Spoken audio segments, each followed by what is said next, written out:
Tunataka mtuletee viongozi ambao watatoa ushirikiano katika jamii. Tunataka mtuletee viongozi wenye huruma na imani kwa wananchi. Kwa hiyo tunawaomba jamani, nyinyi ndio mnaowajua viongozi mnaokaa nao, na mchakato wa viongozi unaanzia katika maeneo yenu. Nyinyi ndio mnaotuletea majina ya viongozi. Kwa hiyo waheshimiwa, nisisitize tu kwamba viongozi nyinyi ndio masuala wa kwanza wa swala hili la viongozi. Au katika wilaya iliyoathirika katika mgogoro wetu huu mdogo uliopita ni wilaya ya Wete. Na niseme kwamba jimbo la Wete ilikuwa dhoful hali.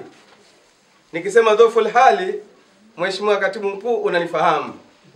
Imebidi sasa tuingie machakachani, tufanye utafiti, tufanye utaratibu, tulirejeshe jimbo katika hadhi yake.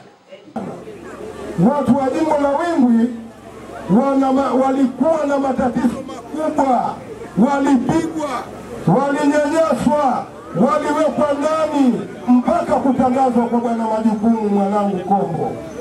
Lakini kwa bahati mbaya mno amewapoteza, haonekani na anafutwa. Yeye anasema majukumu ni mengi, majukumu ni mengi. Kwa jambo hilo limetupia moyo kukuhakikishia kwamba hapa jimbo la Wimbwi ACT Wazalendo tunawatoa na tutawatoa sisi baba zao tuliowazaa tukawaweka. Iwe huna kitambulisho cha mpiga kura, kura tume ya uchaguzi, kitambulisho cha NID cha Mzanzibari, hivyo ni lazima kuwa na uvitafute kwa hali.